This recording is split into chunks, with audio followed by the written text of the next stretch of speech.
yung... This meeting is being recorded. Check ko lang yung files ko for 15. Okay po.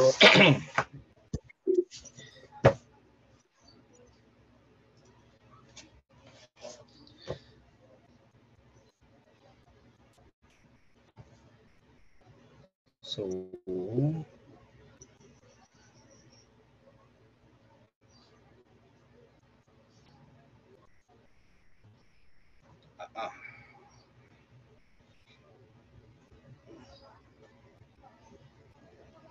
alam mo, may story si Richard Feynman about meron siyang sariling notation ng square roots. I think ganito yung notes eh. Na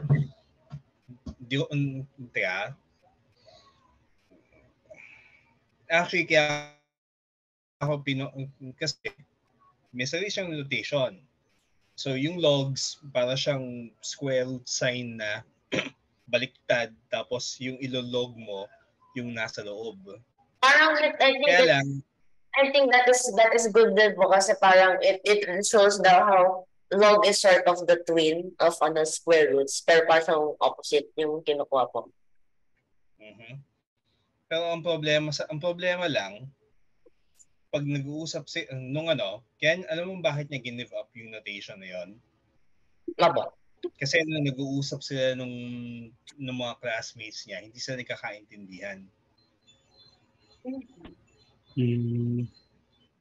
May dahilan bakit yung standard notation ginagamit eh. It's also a communication tool. Kasi if you use non-standard notation or non-standard conventions, yung nagbabasa, you're adding mental strain to the reader eh.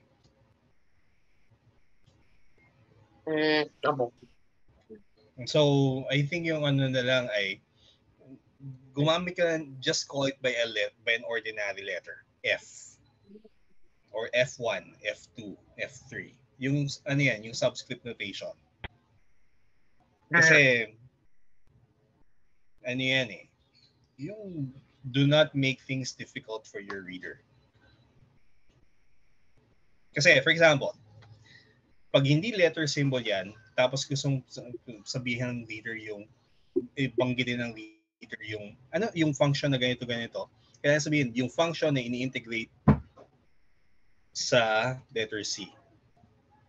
Kasi yung reader walang context. Anong tawag dyan?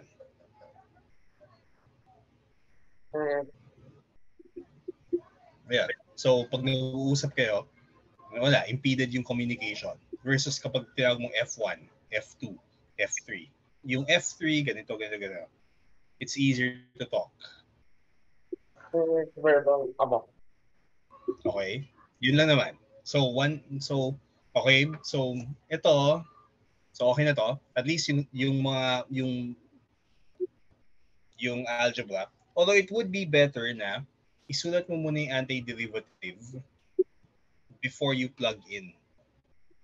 So, example, itong kuha akong picture para makita mo.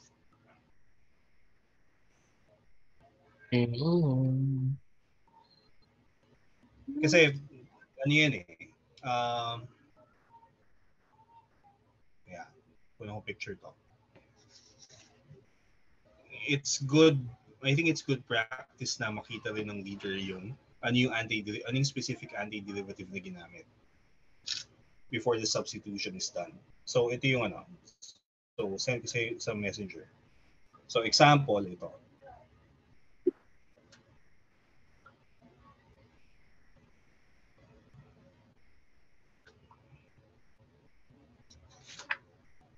Yan eh. It's good practice kasi kina-clarify niyo yung mga bagay-bagay for the reader. Besides, eventually, you will be your own reader. Kasi pag meron kang sinolve, let's say sinolve mo this year, tapos kailangan mo 2 years from now, pag hindi maayos yung write-up mo, ikaw din yung mahihirapan. Oh, no. So, for example, how do you differentiate this the line from something else? Yung ano po sa pagkatapos sa yung sa pagkatapos po ng something, pagkatapos po ng function, tapos parang lalagyan na po ng line para sa differential po. May line po sa class 3. Parang Hindi. Parang ganun po. How do you differentiate that from something else po, like an absolute value? Ganun. And yung absolute values, may dalawang bars siya eh. Yung mga ganyang, tapos standard symbol yung may bar, tapos up and down means you subtract and evaluate at the endpoints or those values. So, tingnan mo yung paano ko sinulat sa yung equation 1 ko, yung mga equation 1.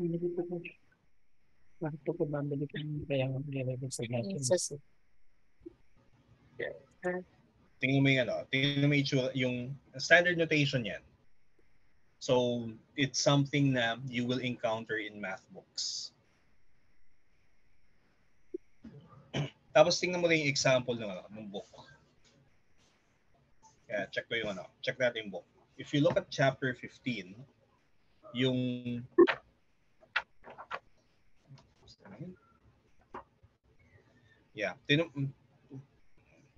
yung ginagamit na symbol naman, okay, dito, yung ginagamit na symbol ng book ay square brackets. Tapos meron kang, tingnan mo yung worked example niya. Square bracket, tapos up and down. Okay. Opo. Okay, so, pwede kong gamitin yan. Actually, baka dapat nga sinundan ko yan eh. Pero, automatic na sa akin yung bar na yun eh. Kasi, anong book ba yung... Kasi yung natuto kong calculus from TC7. Teka, may TC7 ka dyan, di ba? Opo. O, paikuha. Tapos, ipakita. Dali lang po ko nakuha. Sige.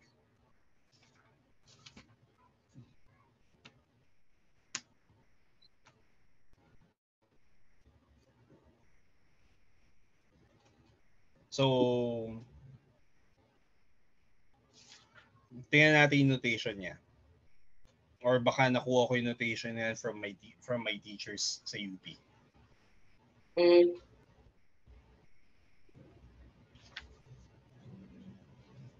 Hindi. Mukhang sa yung TC7, they follow the square bracket notation na may up and down.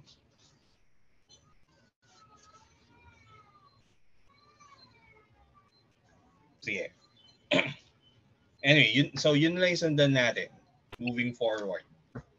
Kung yun yung parang nagmamatch yung notation mo with the book.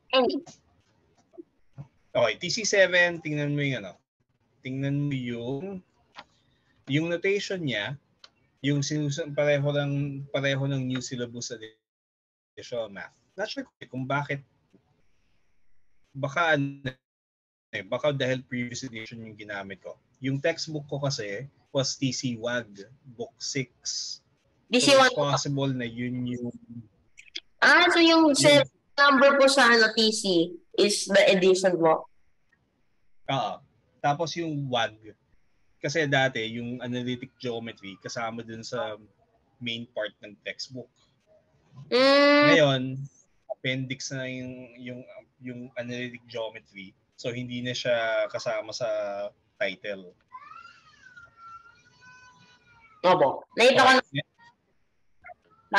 So, tingnan mo yung the definite integral dito. Yung pagka ginamit niya yung fundamental theorem of calculus. So, random example, yung page 383. Nasa page 387 po kami by chance. O sige, tingnan natin yung 387. Pare-pareho lang naman yan eh. Ayun eh. So, 383. Wala kung pagkatapos po ng...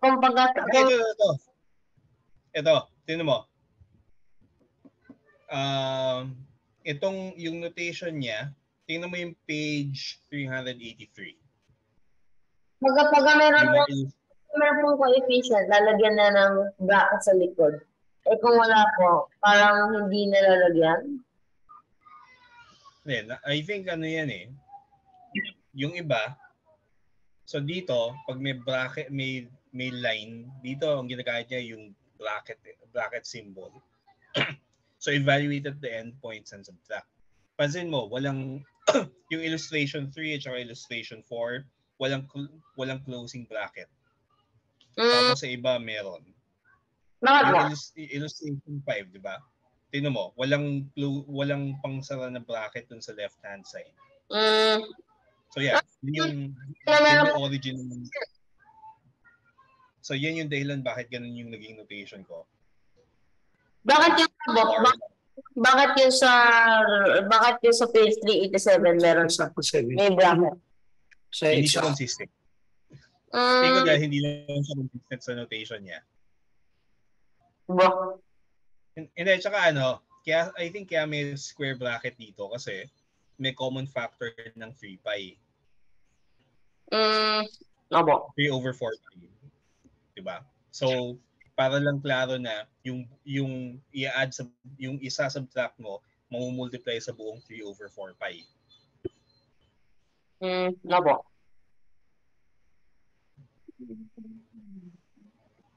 Pero ano yan? So, I think yung ano lang naman dito ay minsan makikita mo na may bar lang tapos yung endpoints. Minsan makikita mo na square bracket na right hand side endpoints. Minsan square bracket left and right at saka endpoints.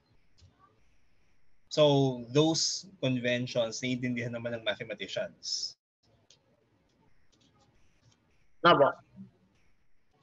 Yeah. So gawin mo rin 'yon. Yung meron kang yung before you substitute, pakita mo muna yung antiderivative expression. Kasi for example dito, relatively easy pa naman makuha yung antiderivatives eh. So it's true na maaring hindi mo na siya titingnan ulit. Pero, if you don't have the habit of writing it down explicitly, pag may hirap na problems, carried over yung habit. Na hindi mo sinusulat. And pagdating doon, kaya ano yan eh, kaya yung advisor ko, si Perry Esguerra, kaya yung dissertation niya nagkaganon eh. Kasi nung undergrad siya hanggang magpi-PhD, ang dami niyang mga talon sa computations niya eh, na from here, okay, may mental niya na dapat ito sagot. Ang problema, that works. Pag in the heat of the computations, again, obvious yun. Pero, nung tinry na niyang isulat the year later, yung, okay, gusto kong isulat ito sa paper for submission to a journal. Kailangan niyang i-provide yung information na yun. Di na niya maalala. Oh no. Diba? Parang, tapos ano yun eh, ang yung reward system pa naman sa UP, kapag professor ka at meron kang research na ginawa at na-publish mo sa isang recognized journal abroad, you get money. May reward money for that. So, yung fact na if he wrote it down well in the first place, hindi siya naghirap dun sa pagsusulat. Actually, hindi na niya sinulat at all as a paper eh. Kasi nag-give up na siya eh. Tapos, ang ginawa lang niya, sige, I'm going to do some other problem. Yun lang yung pagkakakitaan ko. Sayang. Sayang. So, ganun din. Pag tingnan mo yung may nakita akong short video ng BBC tungkol sa sa trabaho ni Newton eh. Yung notes niya ang detalyado. As in, gumagawa pa siya ng separate na manuscript para i-explain yung mga bagay-bagay. Sino yun po si Free Energy? Gibbs Free Energy. Di ba po si Gibbs wala siyang hindi po yung mga notes. Parang obscure yata po yung mga notes niya. I think I'm not sure kung obscure kasi hindi ko na nabasa eh.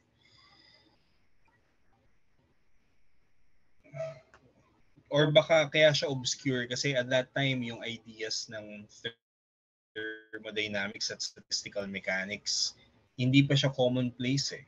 So for I think it's the same thing as alam mo yung Maxwell equations nung unang na-produce yun, struggle din yung mga tao na i-figure out yung paano mag-electromagnetism using Maxwell's equations. It took decades bago na-assimilate ng establishment ng physicists yung Maxwell equations eh. Kasi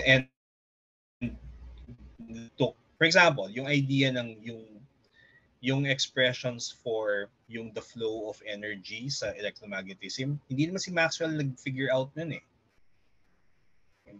A lot of the things that we take for granted today was work done after the Maxwell equations. Sinimplify yung notation. Ang daming kasi yung original notation ni Maxwell, yung Maxwell as we know them today, 4. Pero sa original notation in Maxwell, that's so 4 times 3. Mga 12 equations. 12 equations. Right. Kasi wala pang vector notation at the time na in-invent ni Maxwell yung Maxwell equations niya. Pag may vector notation, mas simple siya. Tapos yung geometric interpretation ng equations, pag marunong ng vector analysis, kita mo na, naiintindihan mo na. Pero pag hindi, ang hirap intindihin ng equations niya as they stand alone. It took yung simplifying the notation, producing enough examples to make the thing intelligible to everyone. That's work. So yung mga ganitong problems, nung panahon ni Newton, yan? Cutting edge research yan. Bro, opo. Tapos ngayon, wala, commonplace na siya. We let students even 13-year-olds study this. 13, 12, diba? Hindi na siya, and the reason it's doable is kasi it took years of simplifying it until it's doable at this stage. Opo. Kaya kaya importante yung mga notation na yan eh. Yung gumamit ka ng standard notation kasi, again, it makes things easier for you and for whoever follows. Opo. Okay, so, ngayon, tingnan natin yung practice now number 2.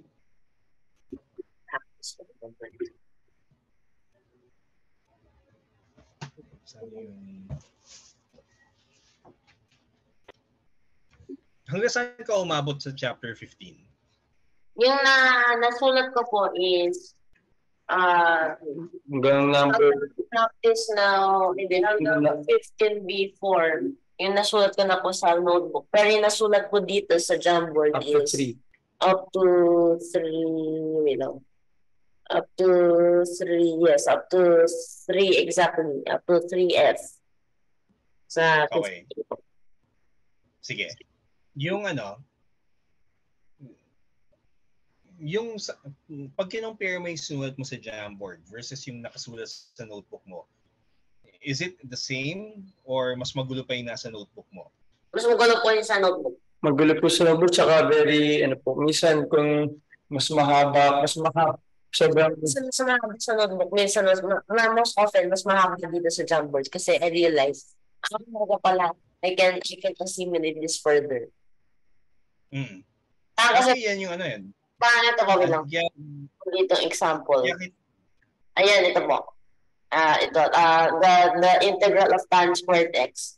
I assume that to be this one already po. So, yung sa notebook, ganito po diretso. Pero ngayon, I have to prove why it is true.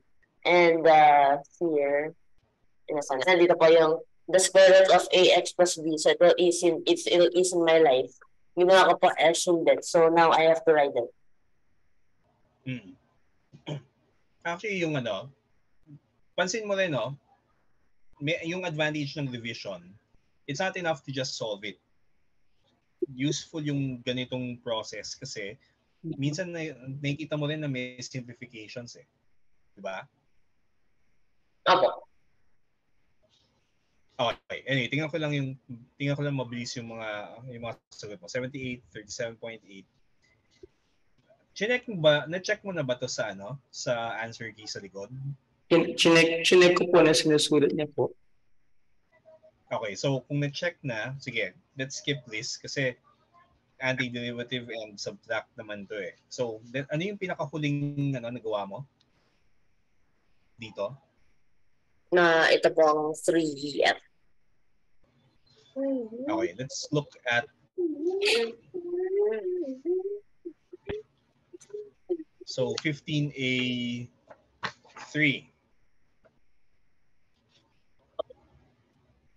Tapos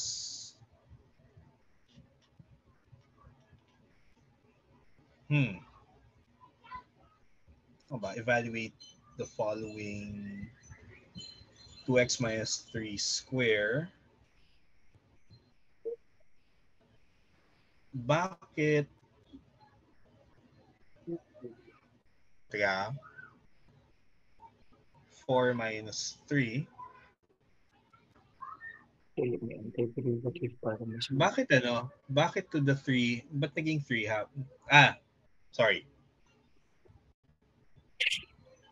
Kaya ako nalilito kasi nasa isang line yung A at saka B. I forgot po. I was lazy to put green. Or some other color. Nilagay ko rin po white eh. Okay, sige. So, ngayon, yung B is 3 times 3.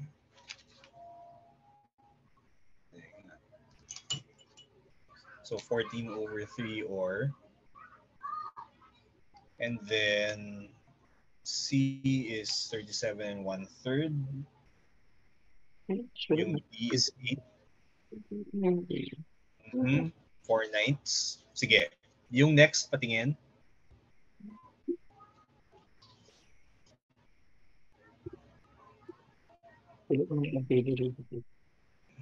Ayan. So, para makita ko yung process.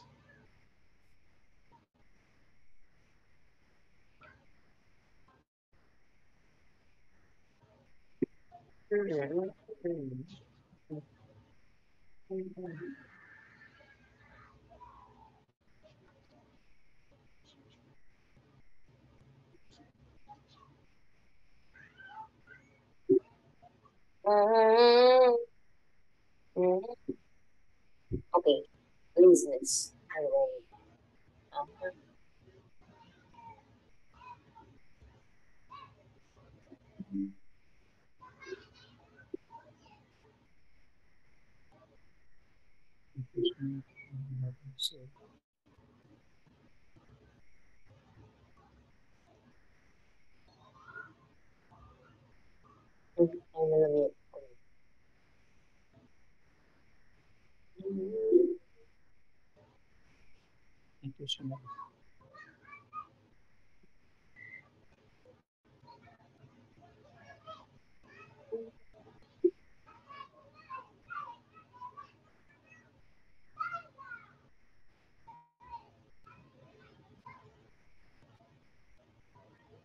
Okay. Pag gumagamit ka ng fundamental theorem, pwede mo nang i-drop yung constant pag diniretso mo. Ano yan eh. So, pwedeng gawin mo lang, nandiyan na yung limits, and then, yung antiderivative,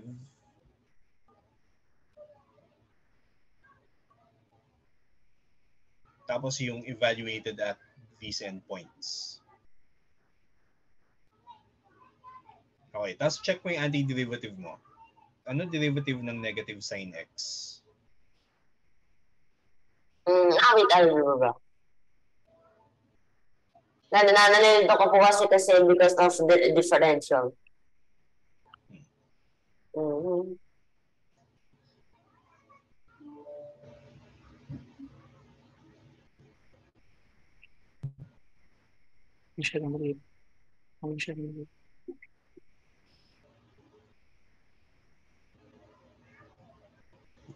Teka, yung ibig ko sabihin dito ay ganito.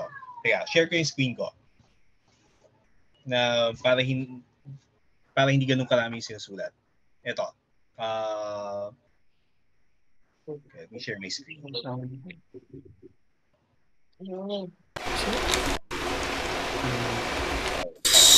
So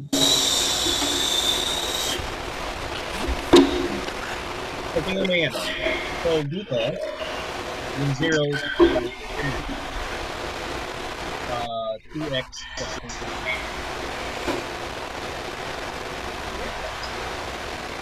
So pwede mong gawin yung ginagawa ng book. Ano yung antiderivative? Write it down inside square brackets. So here it's x squared plus sine of x. And then copy over yung limits.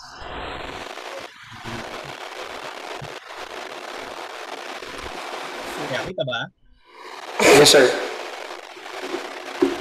Ang purpose niyan ay para pag binasa mo, okay, alam mo ito yung antiderivative, alam din na evaluated at these endpoints and parang hindi ka na nagsusunod. The antiderivative is this, and therefore mas mahaba kasi. May worked example. Aba. Sige, stop sharing nung nakakulit. So antiderivative, square brackets, and the limit. Aba. So patingin na uli mo nga.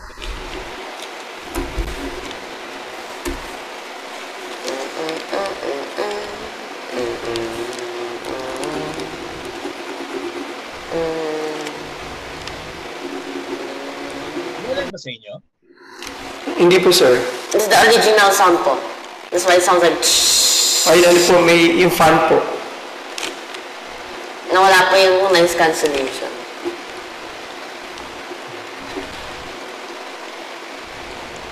Ano ba yun? Cancel na. Square bracket mo na lang. Alam mo yung notation ng book. Sundan mo. So, square bracket from the left and then square bracket on the right. Yeah. Okay, so this is equal to something. So ngayon, pakita mo yung substitution ngayon. Pi over 2 square.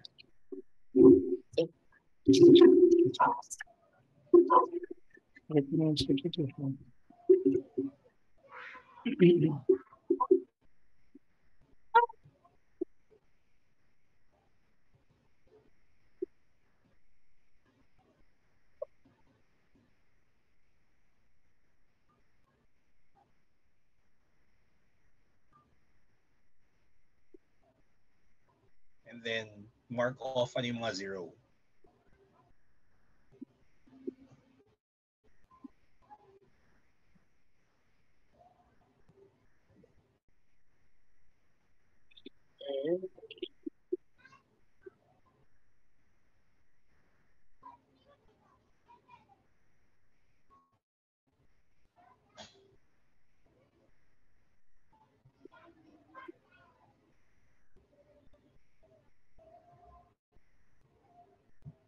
Yeah. Okay, so letter B naman.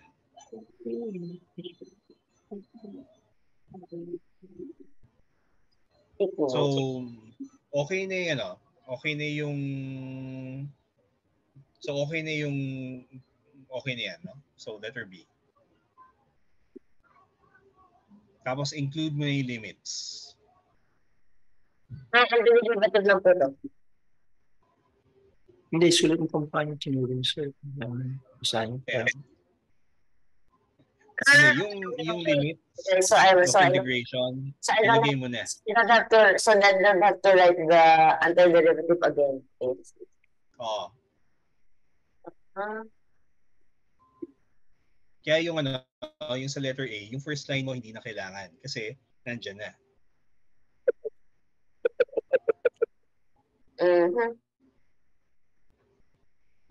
Again.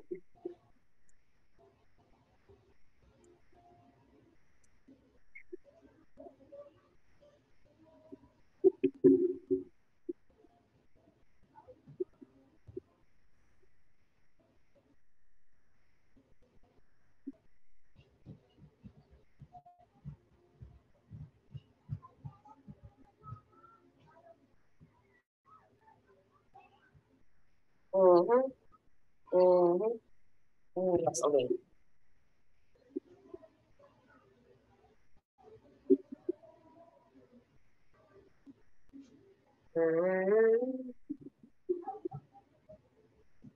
Okay, wait. And second.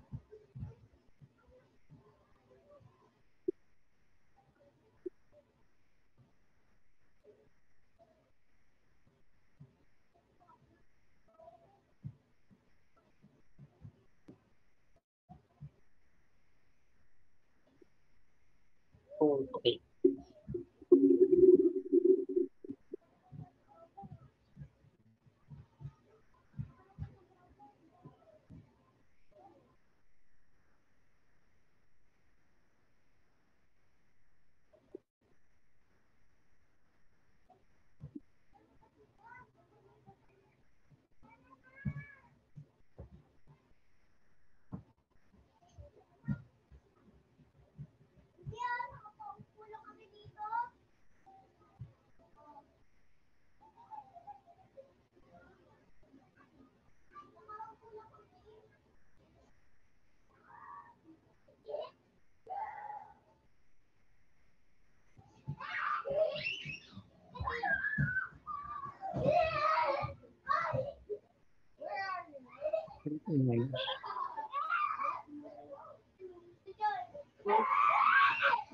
Wait. Wait lang. Yeah.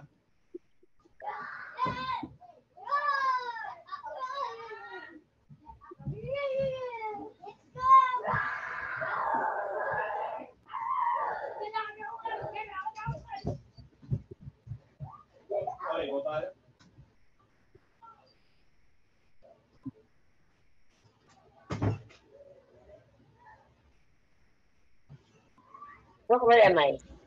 There.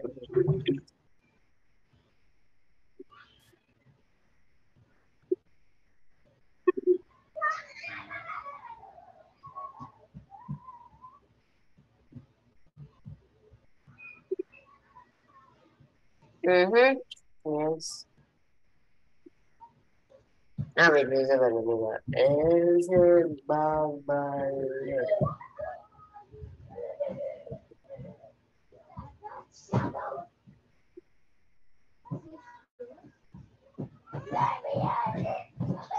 Wait. Hoy!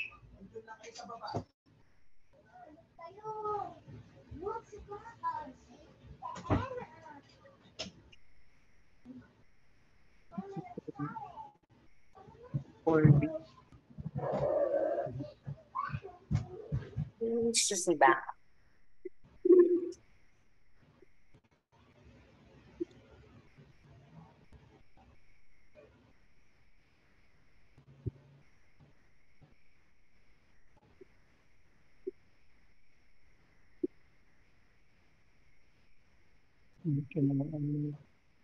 Crazy.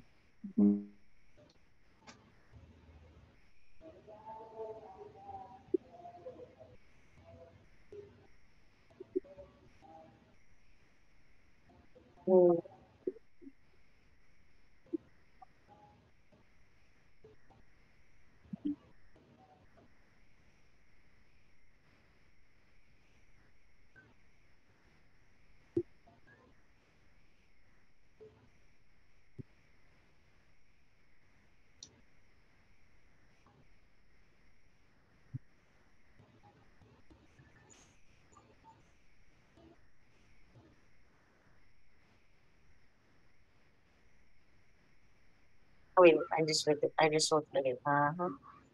Imitation. Wait. You see?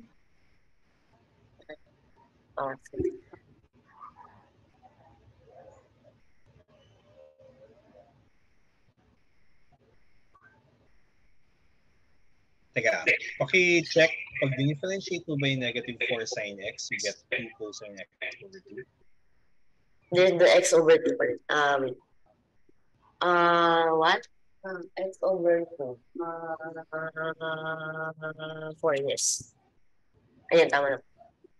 Yan.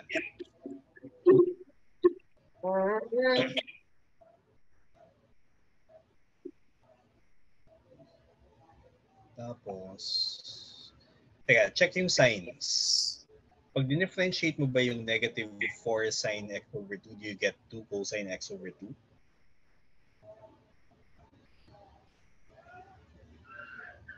Once again, it strikes.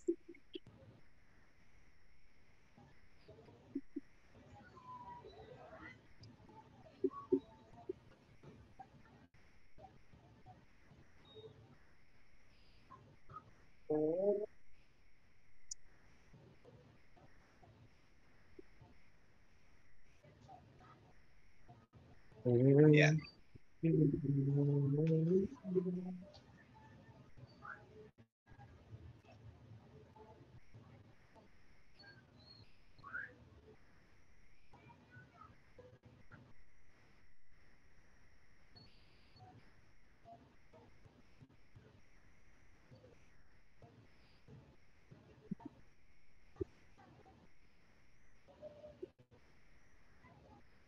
Oh, I just put the D again.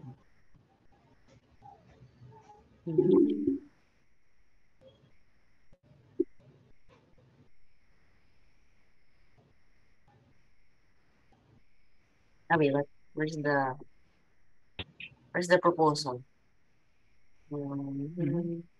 Wait. There, here.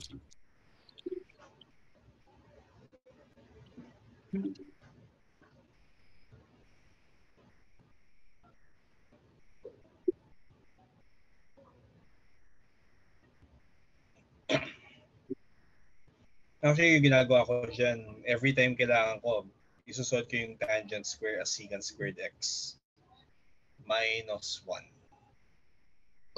And then integrate. Kasi it's easier to just do that kaysa yung tandaan yung formula.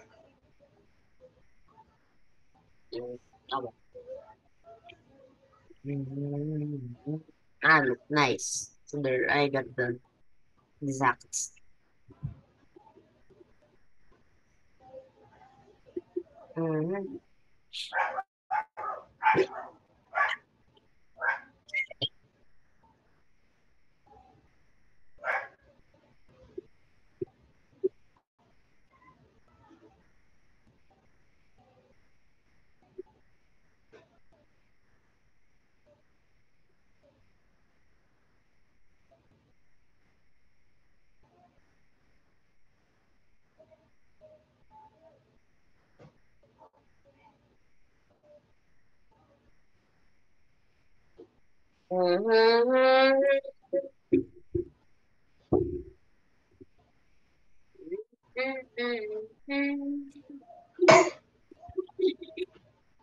Kabisado ba yung tangent of pi over 3? What is tangent over pi over 3? Wait, square root of 3? Square root of 3 mo?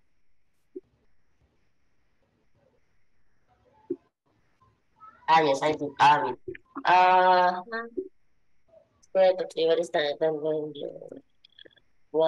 and then blah, blah, blah. So the square root of pi over 3 minus...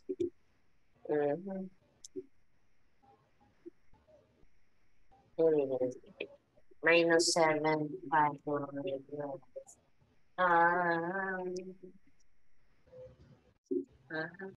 recording in progress. So,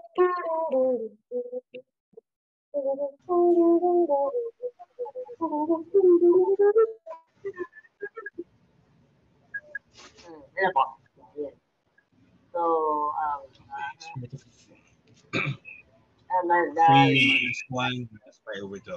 Okay. Ngayon, tingnan mo kung kayang i-evaluate siya ng calculator mo. I-evaluate. So get yung FX991ES. Make sure naka-region mode ka. Ah, wait, am I in reading mode? How to change mo again? Yes, the menu. I mean, setup. So shift tapos menu. Tapos, Tapos angle unit. ang gagawin. Radian. Ano po, why is there still the gradient here? Was it not like phased out since the 1960s? I think baka may mga professions na yan pa rin yung ginagamit. Why not just use gradients or degrees po? Because gradients is basically just decimal degrees. I think it's more of pag may traditional units, maraming mga equipment na yan pa rin yung units na ginagamit. Parang ano po sa cheese making remore. How do you pronounce that po yung the degrees RE? Yung ano po parang sa cheese making ginagamit pa rin po yun. Why don't they just switch? Yes, point, hindi po siya ma-evaluate sa 0.47. Okay. Kaya ano yan Kaya minsan kasi kaya niyang gawin, minsan hindi. So, ang ginagawa ko minsan kapag tinatry ko with my calculator first, and then pag di niya kaya ibigay yung exact value, saka ako dadaan sa tawag dito? Sa pag-evaluate by hand. Minsan kasi kaya. So, Apo.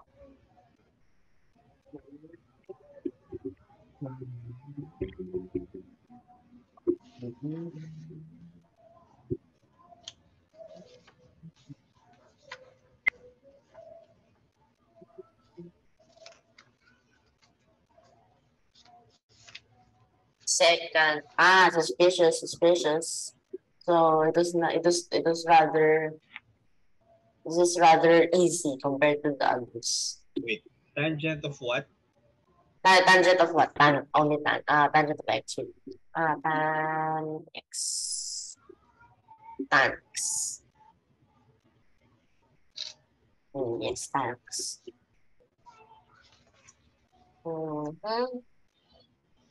Oh no, it's the tangent of the square root of no, not square. Tangent of pi over 6. Oh no. Tangent of pi over 6. Tangent of pi over 6. Reciprocal lang tangent of pi over 3. Square root of 3 over 3. Okay. Well, yes. So, yes. Okay, so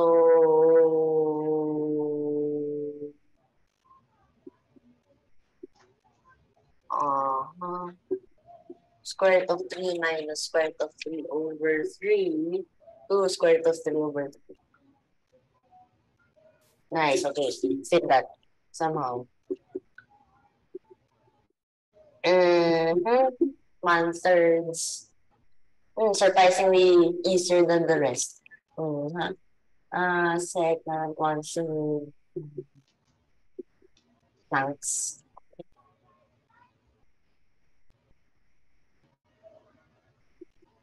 Ano yung secant squared of what? 3x. Okay, I forgot. Why do I keep forgetting?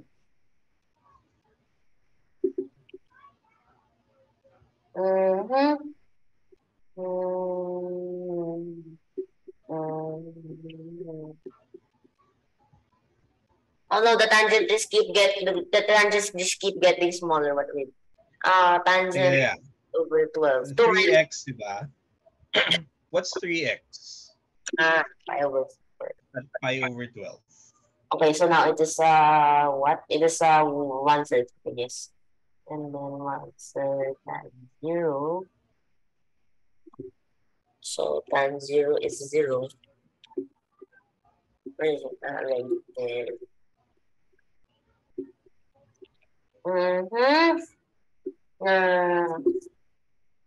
No, 1/3, yes. This one's 1. Okay.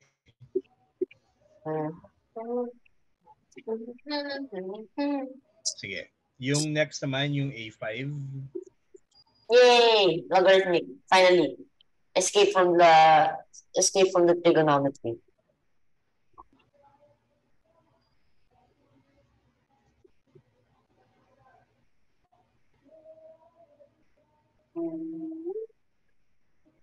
Isulat mo yung integral para naman mas readable.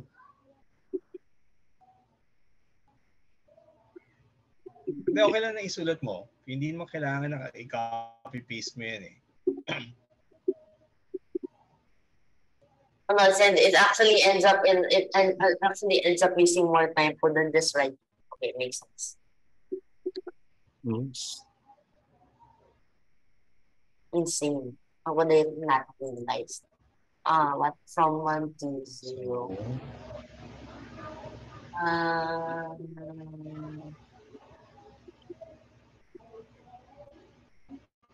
Yeah, degenerate.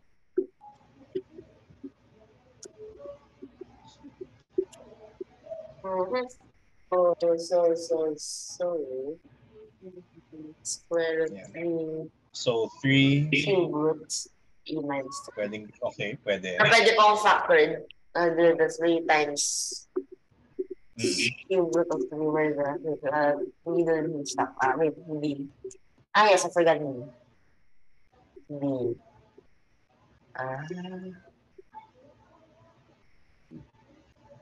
Why is everything po in from 0 to something? Simpleng i-calculate yung sa 0. Pag-i. Pwede naman hindi. Pero it's harder. Thankfully. So yung ibang mga questions, ano yan eh, ang itatanong ay approximate decimal representation. Here, ang hinihingi exact.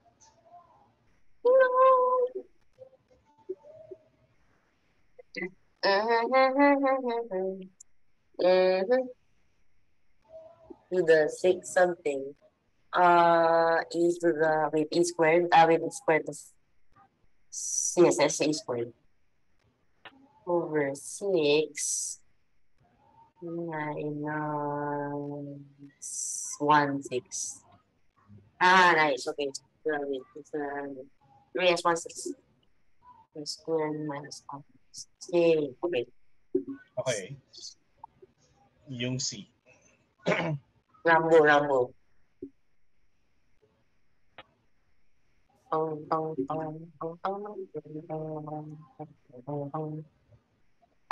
I realized I can write it horizontally.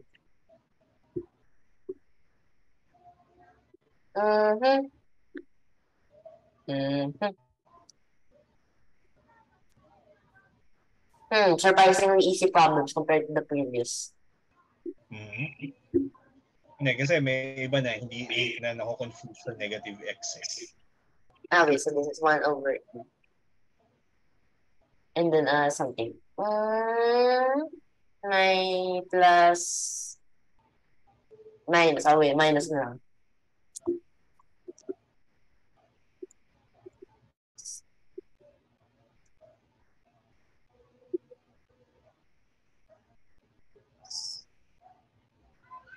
Yes.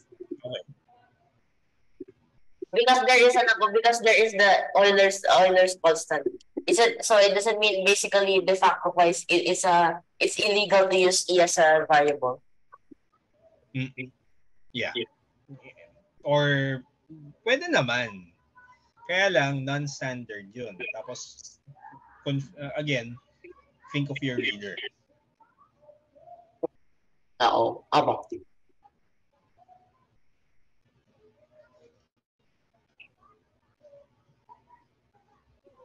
Or kaya maybe they could permit E, but if it has the pointed tip. But if it's the italic E, maybe it could be considered or something. Anyway, that could be confusing. Nire-reserve natin yung E for yung the natural number, the natural base eh. So, iwas na lang sa ganun. Why is it? Madami ng yung notations naman kasi, for example, ayaw mo ng A, B, C, D, E, pwede kang mag-Greek. Pwede kang Greek symbols. Or maglagay ng subscripts. Pwede ba yung may accent? Yung parang ito ba parang may ganun. Para sa Nestle. Masyadong magulo, I think eh. Tapos matanggal yung may bar sa yung may strike sa taas. It's again yung question ay, does it make it difficult for the reader? Kung kung parang yung nakadikit po sa mismong letter. O kaya some other letter, parang sa Icelandic, yung thorn. Yun nga. I think ang yun avoid using yung mga weird symbols. Kasi minsan may mga naka-reserve na sila for use in some communities eh. So yung A na may dot na may degree symbol sa taas is already reserved, for example, for angstrom. Angstrom, yung ginit po na gano'n. Pero capital po yun. Over. Tapos yung ibang tapos si Newton pa, yung symbol niya for the derivative may dot sa ibabaw. So, yung X tapos dot. Yan, that's DADT.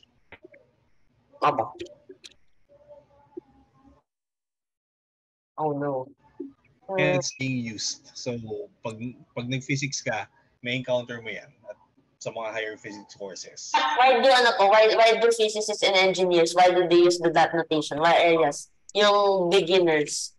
Ito po yung tutorial, Leibniz notation. Hindi, kasi ang assumption niya, alam mo yung notation na conventional. Tapos yung more unconventional notations, they will serve yan for yung mga discipline in specific areas. Tapos wala ring agreement sa sa ganung notation eh. Yung iba, ayaw kong gumamit ng dot notation. So, wala silang dot. Instead, gumagamit sa subscript para for derivative. O kaya po yung Cauchy? Ano pa yung pronunciation nun? Basta yung po yung parang prime na lang.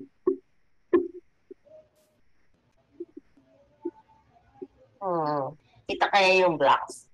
Kita naman. Ang disadvantage ng prime notation or dot, hindi obvious ano yung variable of differentiation. How will you make it then how do you differentiate kung meron po sa motion? How do you differentiate? I'm deriving speed compared to I'm deriving acceleration with respect to position, or I'm deriving I'm differentiating acceleration with respect to speed.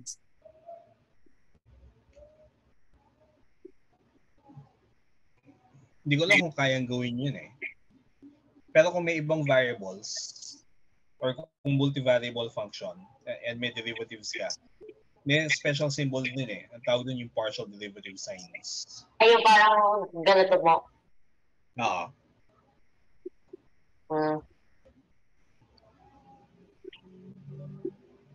Tingin mo po, di ba nagawa na po natin din yung parang you assume this one is constant.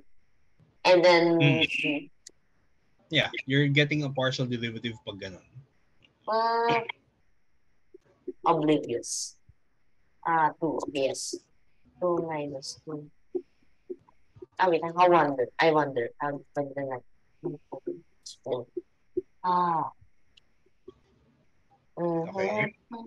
Sige. Number 6. What? There in 2 parts. I'll just leave it like that for now. So now. Wait. I have a good idea. Good idea. Screenshot this.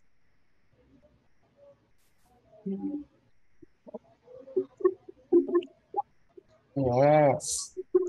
Screenshot this. And then screenshot this. And then nothing. Wait, no. The 60s.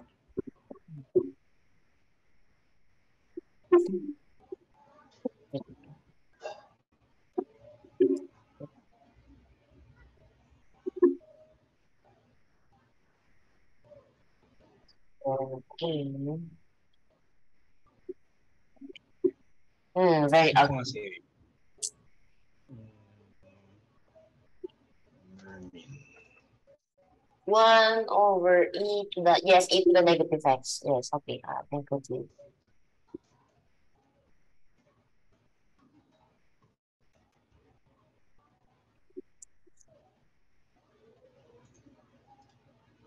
Square.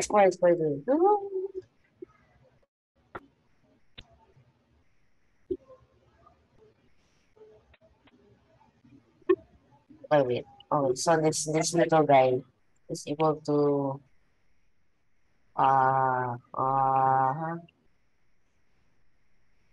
okay, I'll just name it F for some reason. Equal to, I will go F. F is equal to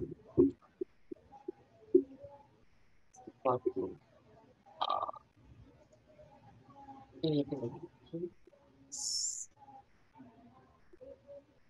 e to the negative 2x. Yes.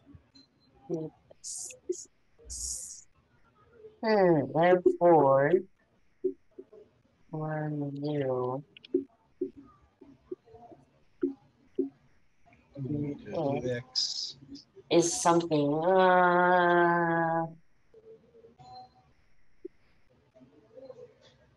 two.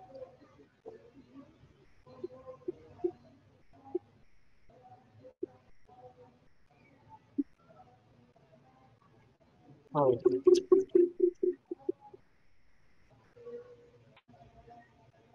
to the, I don't know what we need to the, with the leads. So this is equal to something. Calculator na siya. Kasi tingnan mo yung give your answer to correct to 2 decimal places. No!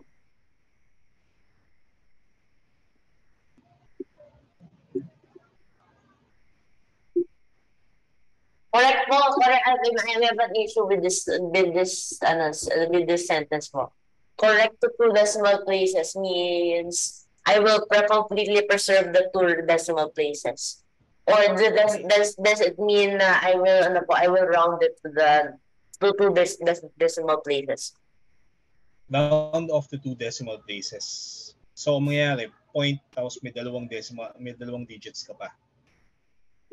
Opo. Ako po kasi baka maybe I must preserve the second decimal digit no matter what the third decimal place is. Okay. Bakit yun?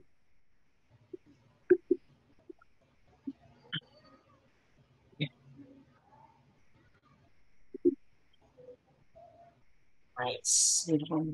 What?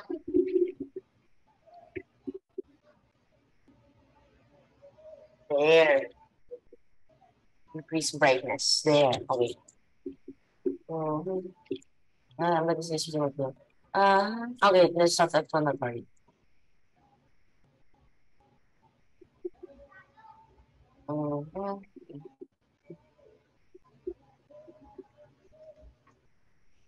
Sine H.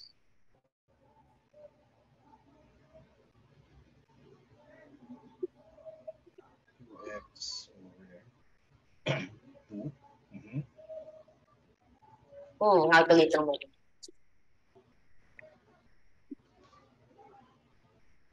2.09.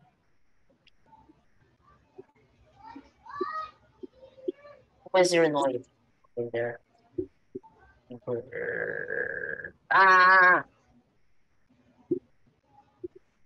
Wait.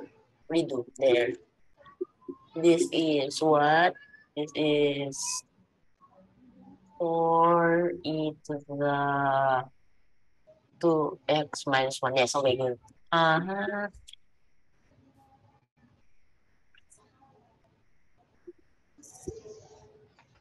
2 e to the 1, 0 plus what?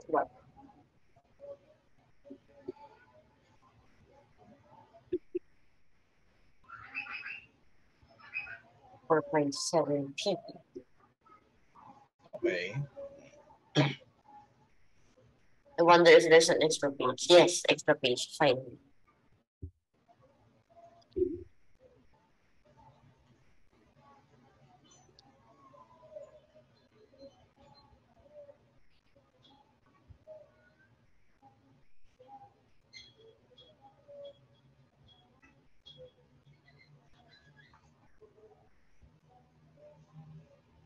$4.64. Next. Wait. Teka, patingin ulit. Balik. Masyadong mabilis for me. So, e to the ano to? E to the teka, A, B, C. So, D. Bakit? E to the 3x. Okay, yeah. Okay na. So, yung next naman. Why do they call the primes separated by 6 sexy primes?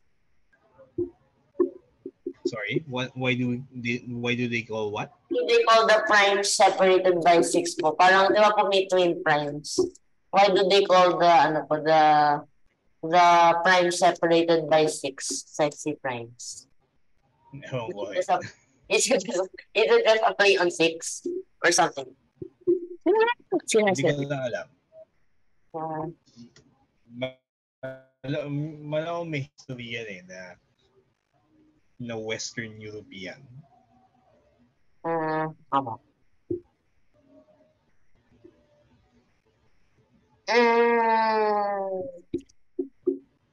Blue. Yes. Kaya, may 1 minute na lang tayo, no? Kasi magsi-6:10 na rin eh. So, ano yung antiderivative lang?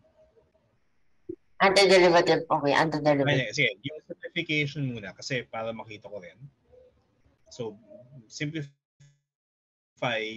and then antiderivative.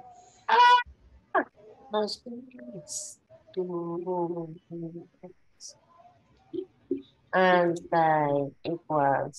So, equal to, tapos equal to e to the 2x over 4 minus. Why did I over? Fractions are evil, so hindi run. Plus, yes. 2 e to the x. 2 0. Wait. E to the ano ulit? E to the okay, e to the something x there. So this is equal to 11.67. Yeah. Okay. And then yung last? Okay, finally. So the bring closure. Remarkably easy compared to the previous one for some reason. E to the negative e to the.